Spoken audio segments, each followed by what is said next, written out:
पहले भाई साहब की जो क्लासेस गाजियाबाद जिले के ही दूसरी जगह पर आयोजित हुई थी, उसमें मैंने पार्टिसिपेट किया था और तन्मयता से 5 दिन का कोर्स वहाँ भी अटेंड किया था। मुझे उसके पहले ही आवश्यकता लगी थी कि आगे क्या किया जा सकता है, क्योंकि मैं अपने साधारण को जब और उसके साथ ध्यान करते हुए रेगुलर करता रहता था और मुझे ऐसा लग रहा था कि इसमें आगे और कुछ करने की आवश्यकता होनी चाहिए और कहीं से गाइडेंस मिलना चाहिए। और वो एक समय बहुत सटीक समय था जो मुझे उस समय आपके उस आयोजन में पार्टिसिपेट करने का मौका मिला था। मुरादनगर में भाई लोगों ने आयोजित किया था, तो उसके बाद हमें एक दिशा मिली और मैं उस पर बहुत दृढ़तापूर्वक चल भी रहा हूँ। इस आयोजन में जो भी यहाँ पर हुआ, इसमें कुछ और भी हमारी जो अनुभूतियाँ थी उसके क्रम में ही जो और गाइडेंस मिला है, उसको समाहित करके मैं उम्मीद करता हूँ कि मैं आगे इस क्रम को आगे बढ़ाऊँगा। ये आध्यात्म को एक दिशा देने के लिए और उससे लाभ लेने के लिए मेरे ख्याल से ये बहुत ही आवश्यक चीज़ थी जो हम सबको करनी चाहिए। नहीं तो सिर्फ अपने आप को इतना ही तक सीमित रखें कि जब ध्यान और करते रहें और उसके बाद पूरी जिंदगी का हमारा अंत हो जाए, उसके बाद दूसरा कुछ लाभ नहीं मिले। ये लाभ तो मिलता ही अध्यात्म से, तो पहले दिन से ही लाभ मिलना शुरू हो जाता है। जब हम उस दिशा में बढ़ते हैं तो लाभ तो मिलता ही है। हमारा जीवन एक बहुत व्यवस्थित हो जाता है, उपक्रम बहुत कम होने लगते हैं, सभी चीज़ें बहुत सुचारू रूप से चलने लगती हैं, आवश्यकताएँ आपकी न्यूनतम हो जाती हैं, आप समाज के हित में बहुत कुछ करने के लिए समर्थ हो जाते हैं। तो ये सब चीज़ें तो थी, लेकिन इससे इसका जो और इससे और क्या क्या लाभ लेने के लिए भाई साहब का एक जो सूत्र होगा, ये हमारे लिए बहुत ही लाभदायक होगा। मैं समझता हूँ आप सबके लिए, सभी लोग इससे लाभान्वित होंगे, सब लोग इससे लाभ होंगे। मैं उन सभी भाइयों को जो इस आयोजन को यहाँ पर लाए हैं बहुत हृदय से धन्यवाद देता हूँ और भाई साहब को तो साधुवाद देने की मतलब हम सबके हृदय में भावनाएं उमड़ रही होगी कि आपने अपने आप को इस तरह से तपाया, जिस तरह से गुरुदेव के रास्ते पर चल करके और इस अवस्था को प्राप्त किया जो हम सबको इस अवस्था का गाइडेंस दे पाने में इसको मदद में मैं आपको नमन करता हूँ और भगवान को प्रार्थना करता हूँ आप इसको और आगे के द्वारा हमको प्राप्त हो रहा है। ऐसा मार्गदर्शन हमें पिछले 28 वर्षों में आज तक प्राप्त नहीं हुआ। इसके लिए हम बहुत धन्यवाद देते हैं। और ऐसा मार्गदर्शन पहले से मिल गया होता तो हम लोग साधना में अब तक और कहीं आगे होते। और आगे हम तो अब यही है कि भाई साहब की कोई कैसेट बनी होगी, उसे लगा करके ही घर में बैठ करके उसको देखेंगे। सबको बहुत बहुत शानदार आई गुरुदेव क्या चीज है और आध्यात्म को किस तरीके से मनुष्य के अंदर में देवत्व पर उदय करना चाहते हैं, वो कंसेप्ट मेरे ख्याल से हल्का हल्का इस बात को सबके हृदय को कर ही गया कि साधना क्या होती है।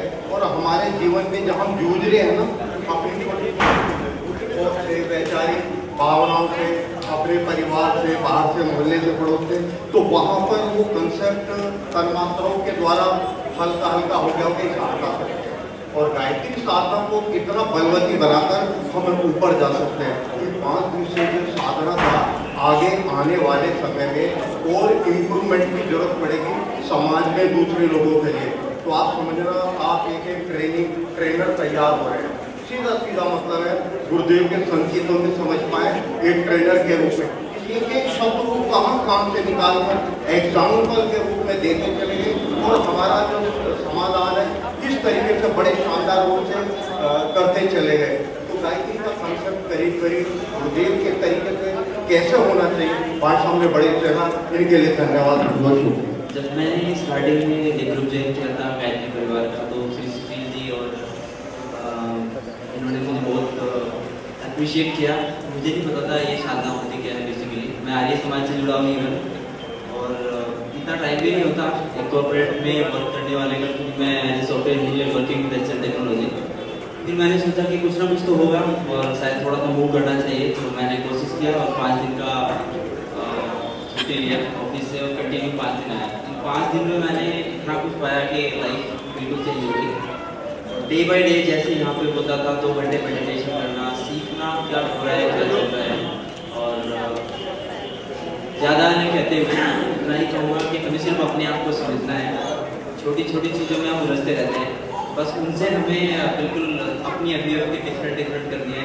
कहीं पे ऐसा होता है कि मुझे टेंशन है, मुझे ऐसा है, कुछ भी नहीं है, बाहर कुछ भी नहीं है, सब कुछ अपने अंदर ही है।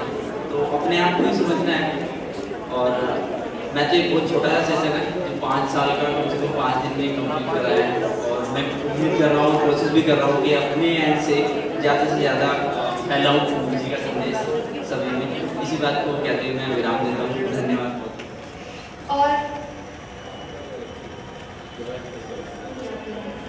जब हम दूसरों का मूल्यांकन करते हैं तो हम स्वयं को जलाते हैं। हम इसी चिंता में रहते हैं।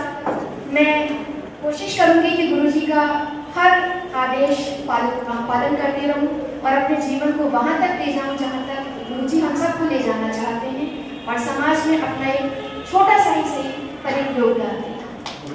बच्चों, मैंने इस तरह की कार्यशाला पहली बार अटेंड की और मैं बहुत प्रभावित हुआ।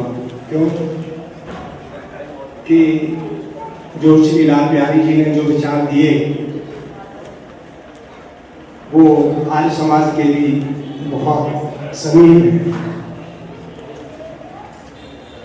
हम भी वेदों में विश्वास करते हैं, आपने भी वेदों का उद्धरण किया। उसके अलावा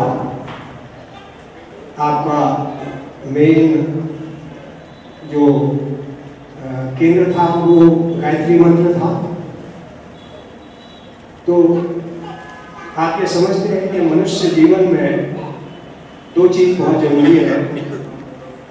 एक तो हमारे पास कुछ साधन हो जीवन यापन करने के लिए, हम पुरुषार्थ करें, लेकिन उस जीवन यापन में हम ईमानदारी से धन कमाएं, उसके लिए आध्यात्म का होना बहुत जरूरी है। आध्यात्म केवल बुजुर्गों के लिए नहीं है, आध्यात्म बच्चों के लिए भी है। हमें अपने बच्चों को भी आध्यात्म सिखाना चाहिए, जिससे कि जो हम अपना धन कमाएं वो ईमानदारी से कमाएं और उसका कुछ हिस्सा ऐसे परोपकार के संगठनों में जरूर दें। मैं श्री लाल बिहारी जी की तपस्या से बहुत प्रभावित हुआ हूँ, क्योंकि एक थियोरेटिकल लेक्चर देना आसान होता है, लेकिन उसको प्रैक्टिकल वे में जो है बताना वो कठिन होता है, और उसके पीछे उनकी बहुत बड़ी तपस्या है। मैं उससे बहुत प्रभावित हुआ हूँ और मैंने भी कुछ नई चीजें सीखी हैं, आपने भी सीखी होंगी साधना के लिए, क्योंकि जो प्राणायाम और इस तरह की जो बातें बताई हैं उससे आपका शरीर स्वस्थ होगा, और जो साधना की चीजें बताई हैं कि किस तरह से आप अपनी, कल उन्होंने जो आसन कराया था कि आत्मा को शरीर से निकाल करके बाहर ले जा सकते हैं, फिर उसका प्रवेश करा सकते हैं। तो ये विधि निश्चित ही बहुत ही प्रभावकारी है और हम सबको इसका उपयोग करना चाहिए और अपने जीवन को आगे बढ़ाना चाहिए। इन्हीं शब्दों के साथ मैं श्री लाल बिहारी जी के अपनी तरफ से बहुत आभार प्रकट करता हूँ और आप सबकी तरफ से मैं उन्हें बहुत बहुत धन्यवाद देता हूँ। निर्देशन में जो हमने पंचकोशीय साधना 5 दिनों की ही ऊपर उठा सकते हैं, ये हमें इसके द्वारा जानकारी मिली। और इनका अंतिम आनंदमय कोश, मतलब हम अपनी साधना को कैसे आनंदमय बना लें और आनंदमय साधना में ही हम आनंदित होकर के ऊपर उठ सकें, अपनी आकृति को ऊपर उठा सकें, यह हमको इनके द्वारा प्राप्त हुआ। और ये ज्ञान के सागर हैं जो हमारे पास चल करके आए, और हमने इन ज्ञान बाबूजी रूपी ज्ञान के सागर से जो ज्ञान के मोती समेट सके, सबको कुछ न कुछ लाभ जरूर हुआ होगा, जैसे हमने लाभ लिया। इन्हीं शब्दों के साथ हम समाप्त। और जिसे 2 शब्दों में यदि कहा जाए तो आहा और अद्वितीय, इन शब्दों के अलावा कुछ शब्द है नहीं जो मैं अब आदरणीय बाबूजी के लिए कह सकता हूँ कि इतना अच्छा ज्ञान हमें कहीं किसी पुस्तकों में नहीं मिलता।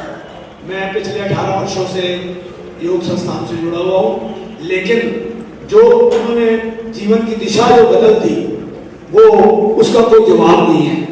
और मेरे को 8 तारीख को डॉक्टर के पास जाना था, मेरे को कोई समस्या हो गई, लंग्स की समस्या हो गई थी, तो मैं चेकअप करा के आया। तो 9 तारीख से आदरणीय गुरु जी का प्रोग्राम था, तो मुझे जब मैंने यहाँ से प्रोग्राम को पहले भी अटेंड कर चुका और दोबारा पहले तो कुछ ना कुछ हिस्सा ऊपर से निकल गया, पता ही नहीं लगा। आज जब इसको दोबारा रिपीट किया तो इतना ज्यादा फलीभूत हुआ कि मुझे डॉक्टर ने नेक्स्ट डे रिपोर्ट 9 तारीख को उसने कहा मैं रिपोर्ट दूंगा आपको क्या हो क्या करना है। तो मेरे को बोला कि आपको एक 80,000 का इंजेक्शन लगवाना पड़ेगा और 2 दिन एडमिट रहना पड़ेगा। तो मेरे पूरे शरीर में पेन था। जब मैंने 9 तारीख को आपका कार्यक्रम उसी दिन पहले दिन किया और जो हमारा पहला सेशन था अन्नमय प्राण कोश की साधना, और उसमें जो बंद का जो इस्तेमाल हुआ, उसके बाद मुझे पता नहीं है कि मेरा दर्द कहाँ चला गया। तो मेरी बिटिया का कल रात को फोन आया, पापा क्या हुआ? मैंने कहा बेटा मेरा दर्द तो है ही नहीं। तो बोली 80,000 रुपये नाम सुन के चला गया। तो मैंने उनको ये तो नहीं कहा, मैंने कहा भाई मैं अपने गुरुजी को, मैं अपने बाबूजी को चरण स्पर्श करता हूँ और उनका धन्यवाद देता हूँ कि ऐसा अद्वितीय और इसमें अजपा जप के विषय में जो उन्होंने बताया, इसका लास्ट ईयर मैंने उसका अनुभव किया। मेरे को ILD नाम की प्रॉब्लम हुई थी लंग्स के अंदर, ILD, जिसमें लंग्स की सेल्स जो है वो प्रदूषण की वजह से थिक हो जाती है और ऑक्सीजन कार्बन डाइऑक्साइड का एक्सचेंज नहीं हो पाता। तो उसका उन्होंने लिखा था, जब मैंने इसके टेस्ट कराए आज से 6 साल पहले, तो डॉक्टर ने कहा था 3 साल की हो गई। 3 साल के बाद लाइफ नहीं, जल्दी बच्चों की शादी करनी, सब कुछ किया। उसके बाद जब मैंने पिछले वर्ष गुरुजी के उसमें अजपा जप का मैंने ध्यान किया, अजपा जप का ध्यान किया तो 6 महीने तक लगातार करता रहा। और उसके पश्चात जब अजपा जप से मैं टेबल में लेटा हुआ था, मेरा ऑपरेशन चल रहा था, वो उस ऑपरेशन था मेरा स्टेम सेल थेरेपी, और उसमें मेरे को निडल्स चुभाई आ रही थी। तो उस टाइम जब मैं निडल्स में, तो डॉक्टर बोला कि क्या बिना एनेस्थीसिया के आप कर सकोगे? मैंने कहा डॉक्टर साहब मैं कर।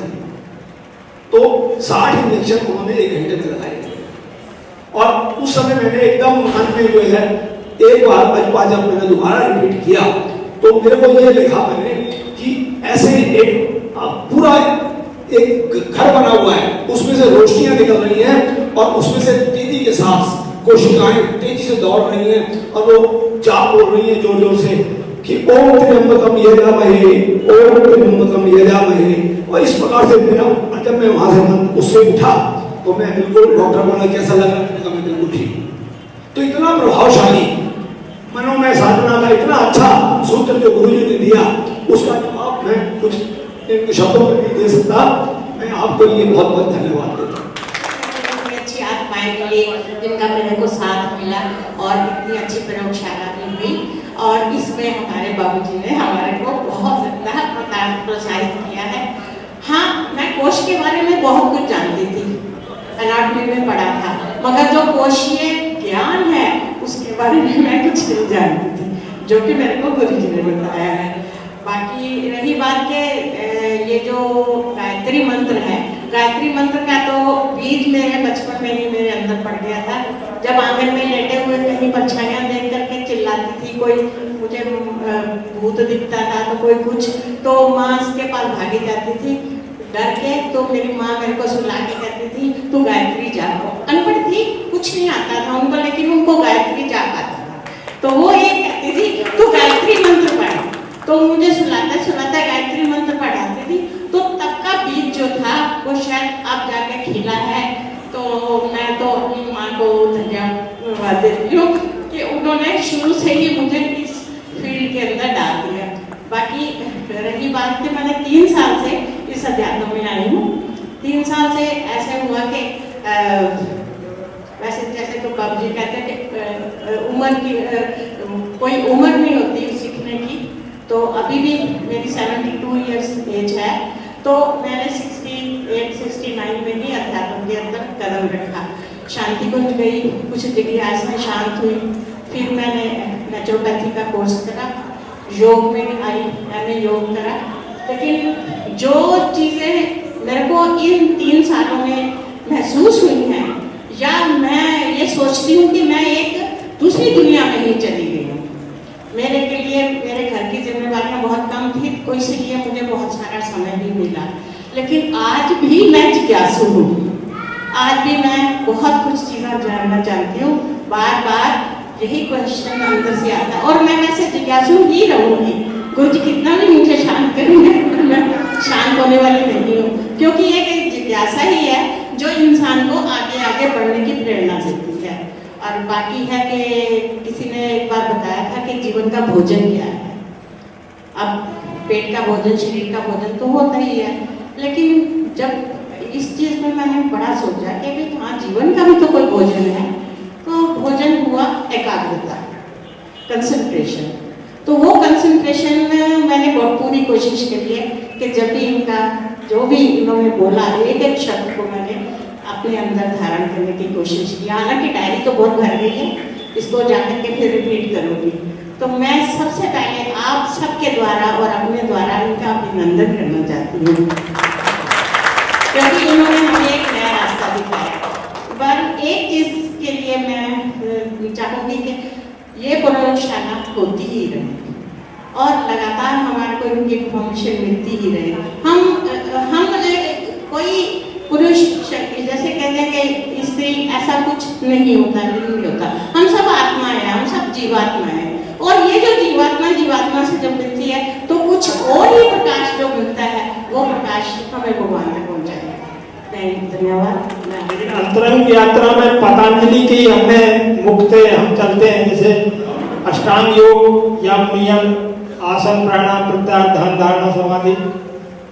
तो जो बाबू जी ने पंचकोशी साधना के द्वारा बताया वो बहुत ही सरल है उससे, और बड़ा साइंटिफिक है, क्योंकि मैं साइंस का आदमी रहा और बहुत अच्छी से टीम लिया, ऑब्जर्वेशन किया कि जब तक अन्नमय कोश हमारा सुधरेगा नहीं तो प्राणमय कोश में कैसे जाएंगे। क्रम से ही प्राण में नहीं है तो मनोमय कैसे जाएंगे, और मनोमय जब पार कर लिया तो वाकई आनंद की अनुभूति करने लगेंगे। ज्यादा समय लेते हुए, क्योंकि आनंद की अनुभूति क्यों करें, भगवान कृष्ण कह रहे हैं, राम भी कह रहे हैं कि मेरा ही अंश है, अंश का अंश में विलय हो जाए।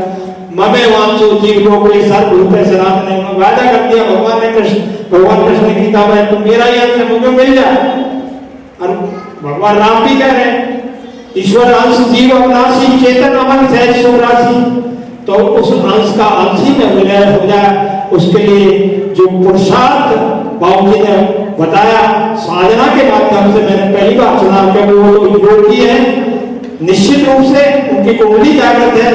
मैं मन में सोचता था कैसे कुंडली जागृत होती है और कैसे आदमी होते होंगे, वो मुझे आज तक नहीं मिला, पहला व्यक्ति मिला जिसकी कुंडली जागृत है। उनको सत कोटि कोटि नमन, धन्यवाद। गायत्री परिवार से जुड़े 89 से मैं गायत्री परिवार से मैं जुड़ा। मैंने गुरुदेव के विचारों को सुना, गुरुदेव के बारे में सुना, लेकिन मैंने गुरुदेव को आज तक इन अपने नेत्रों से नहीं देखा।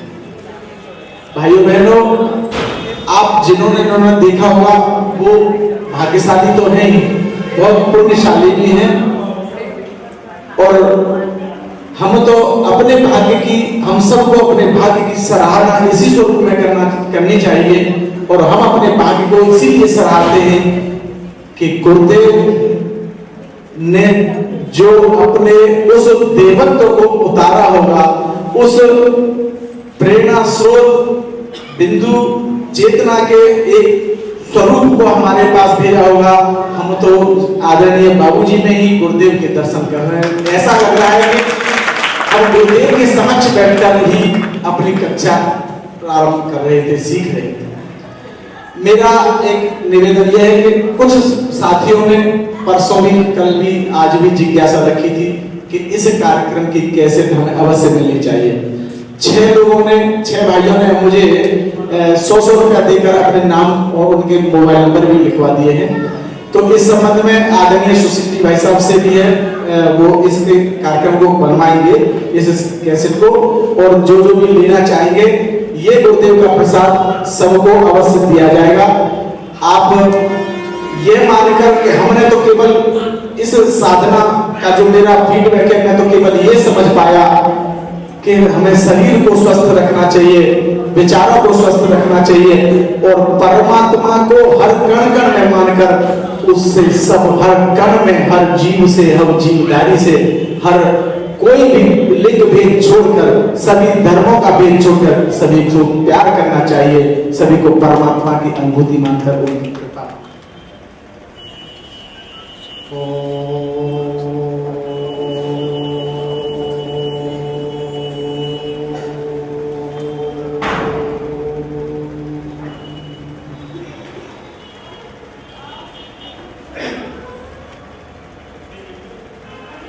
कहे कबीर सोई उन्मन रहती, सोई प्रकट कर गाई।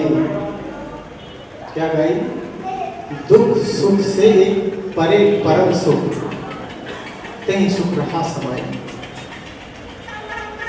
इस पंचकोशी साधना का उद्देश्य इन्हीं आखिरी शब्दों में निहित है। दुख सुख से परे परम सुख, तेहि सुख रहा समाई। उसी सुख के लिए कि जो निरंतर घट रहा है, बढ़ रहा है, 5 दिन की पंचकोशी साधना में जो भी साधक पूरे प्रोग्राम को अटेंड किए हैं, उन्होंने महसूस किया भौतिकी से ओतप्रोत हमारे मस्तिष्क इतने बाधित हैं, इतने संकीर्ण हैं, और भौतिकी के माध्यम से हम आत्मिकी को समझने का प्रयास कर रहे हैं। दोनों दो चीजें हैं। हम सब बहुत सौभाग्यशाली हैं कि इस जीवन में आत्मिकी के लिए थोड़ा सा भूख जगी है। बड़े भाग्य मानुष कर पाओ। उससे बड़े सौभाग्यशाली हैं कि उस आत्मिकी और भौतिकी की प्राप्ति के लिए परम चेतना के सूक्ष्म रूप में एक गुरु सत्ता संरक्षण और मार्गदर्शन के रूप में वर्णन किया है। उससे भी ज्यादा सौभाग्यशाली है कि गुरु खोजने के लिए हमको कहीं जाने की आवश्यकता ही नहीं है,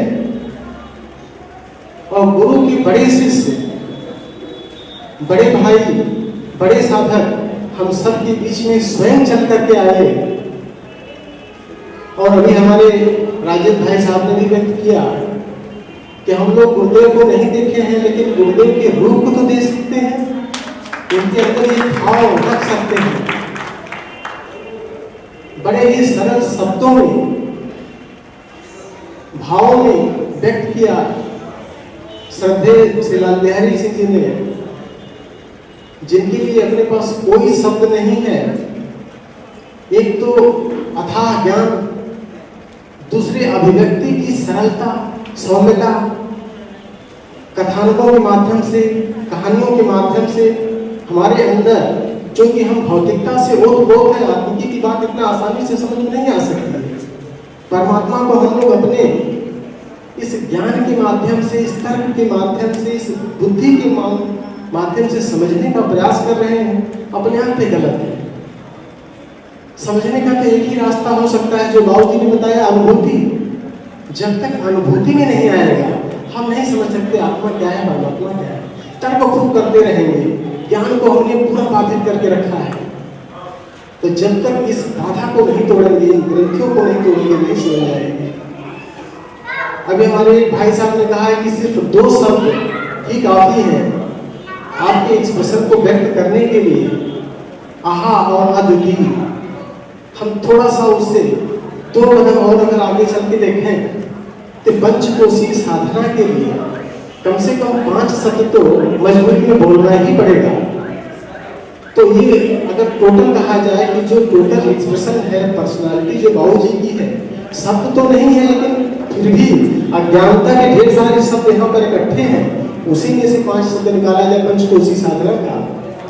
तो ये प्रोग्राम 5 दिन का जिन्होंने वास्तव में आत्मा से अटेंड किया है इस क्लास को, ये अद्भुत है, अच्छा ही नहीं अद्भुत है।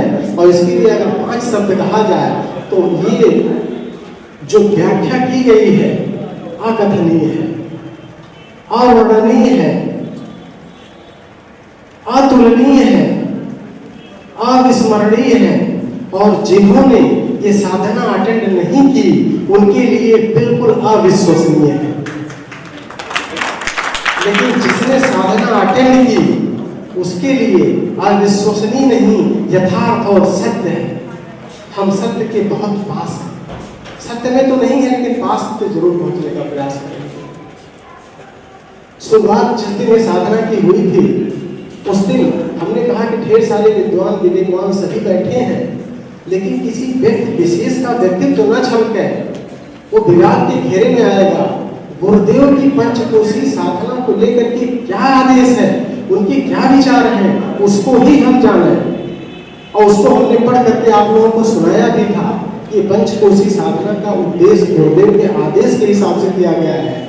और उसमें वाङ्मय नंबर 13 जहाँ पर पंचकोशी साधना की उपलब्धियां या टाइटल है 13वें वाङ्मय का, उसकी पेज नंबर पहले चैप्टर के 8वें 9वें पेज पर बहुत बढ़िया गुरुदेव ने कहा है, जब जो हमारे मनोमय कोश की साधना में एक छोटा सा अंश आता है, सिर्फ जब काफी नहीं है, जब तो एक सामान्य साधक की शुरुआत का सामान्य दौर है और वो प्रारंभिक चरण है, उससे आपकी साधना पूरी हो ही नहीं सकती, उद्देश्य नहीं पूरे हो सकते हैं। तो हमको जब से आगे चलने की जरूरत है। जब से आगे कहाँ चले? गुरुदेव बड़े सरल शब्दों में समझाते थे, उसी की प्रतिमूर्ति हमारे बाबूजी ने बड़े साधारण शब्दों में समझाया कि एक अगर हम किसान को समझाते हैं कि जब की आगे पंचकोशी साधना है क्या, उसको भी अगर हम समझने का प्रयास करें तो खेत की जुताई, अगर खेत से हमको कुछ उपजाना है तो उसको जोतना जरूरी है, जोतना ही जप है। अपनी मनोवृत्तियों का परिष्कार ही जप है। क्या आप जोतते रहेंगे 10 साल, 20 साल, 25 साल, 30 साल? गायत्री परिवार से जुड़े साधक मिलते हैं, बड़े गर्व के साथ कहते हैं मैं 40 साल से जप कर रहा हूँ। हम तो परिवार से बहुत साल 1.5 साल पहले ही जुड़ पाए हैं, कि चाहे दुर्भाग्य समझे या सौभाग्य समझे पता नहीं। लेकिन गुरुदेव कहते हैं जोतते रहने से फसल तो नहीं कटेगी, तो फिर फसल काटने के लिए क्या करना पड़ेगा? जोतने के बाद उसमें बीज बोना पड़ेगा। बीज कब बोएंगे? जब हमारे मन संस्थान परिष्कृत हो जाए तभी हम बीज बोएंगे। जब जुताई बढ़िया से होगी तभी आप बीज बोएंगे। बीज के बाद फिर पानी की जरूरत पड़ेगी, पानी के बाद फिर खाद की जरूरत पड़ेगी, खाद के बाद फिर निराई और गुड़ाई की जरूरत पड़ेगी, और 5वें नंबर पर आता है उसकी रखवाली की भी जरूरत पड़ेगी। और यही 5 चीजें अगर हम कर लेते हैं तो फसल बहुत बढ़िया कटेगी और उसी को हम परमात्मा की प्राप्ति करते हैं। ये 5 चीजें ही पंचकोशी साधना है, जिसको बाबूजी ने 5 दिन में समझाने का प्रयास किया है हम सभी को। और ये गुरुदेव का आदेश था। अगर कोई ये कहता है कि मैं साधक बन करके जीवन का आनंद लेना चाहता हूँ, भौतिक और आत्मिक दोनों की पराकाष्ठा में जाना चाहता हूँ, मैं गृहस्थ हूँ, मैं बिजनेसमैन हूँ, सर्विसमैन हूँ, इंजीनियर हूँ, डॉक्टर हूँ, एडमिनिस्ट्रेटर हूँ, जो कुछ भी हूँ, लेकिन अगर हमको सच्ची सफलता वास्तव में संतुष्टि के साथ पानी है और अगर हमको ये महसूस करना है कि जीवन अपना वास्तव में सार्थक हो गया, तो आत्मिकी को अपनाना ही पड़ेगा। दूसरा कोई रास्ता नहीं है, कोई रास्ता नहीं है। और यही गुरुदेव का आदेश है। अगर आपको आदेश देखना है तो मेरी बातों में नहीं, वाङ्मय नंबर 13 के पहले अध्याय के 8वें 9वें चैप्टर में जाएंगे। 2-3 चैप्टर में बहुत बढ़िया उन्होंने कहा है कि पंचकोशी साधना आवश्यक है, अनिवार्य है हर साधक के लिए। क्यों? क्योंकि ये उच्च स्तरीय साधना है। उच्च स्तरीय साधना की पुनर्परिभाषा की आवश्यकता है। गुरुदेव बहुत साफ साफ कहते हैं उच्च स्तरीय का मतलब क्या होता है? नो साइड इफेक्ट, सर्वसुलभ, सर्वकालिक, सर्वदेशी, हर जगह ये सुलभ है, सबके लिए, सबसे सरल है। किसके लिए सुलभ है? छोटे बच्चे के लिए भी है, बड़ों के लिए भी है, बुजुर्गों के लिए भी है, रोगी के लिए भी है, निरोगी के लिए भी है, गृही के लिए भी है, विरागी के लिए भी है, जो भी जिस कंडीशन में है सबके लिए है और बहुत ही सरल है। लेकिन इस सरल को हम उच्च स्तरीय का भाव न समझ करके ये सोच लेते हैं ये लंगोटीधारी उस संत के लिए है जो हिमालय पर बैठा। नहीं, ऐसा बिल्कुल नहीं है। गुरुदेव ने ऐसा कोई काम नहीं किया है कि जो उसके लिए सुलभ हो, ये हम सबके लिए सुलभ है। रही बात अभी हमारे एक दो भाई ने कहा था कि अगर गुरुदेव का कैसेट मिल जाता है या अगर सभ्य बाबू जी का मिल जाता, इसके लिए प्रयास ये किया गया है कि जैसी जिसकी श्रद्धा है उसके हिसाब से उसको मटेरियल प्रदान करने की कोशिश की जाएगी। अभी एक 9 दिवसीय सत्र शांति कुंज में हुआ था पिछले साल, क्योंकि 5 दिवसीय यहाँ पर हुआ, वहाँ पर 9 दिवसीय सत्र था। तो उसकी टोटल रिकॉर्डिंग जो है वो अवेलेबल है, वो 14 GB की है। और उससे भी अगर किसी को और गहनता में जाना है तो 24 GB की मेमोरी के साथ में वो भी साथ में अवेलेबल है। और प्लस इस प्रोग्राम की 5 दिन की भी रिकॉर्डिंग की गई है। सुशील जी का आप लोग नंबर नोट कर लें, जिनके पास नंबर नहीं, अधिकांश लोगों के पास तो नंबर होगा ही।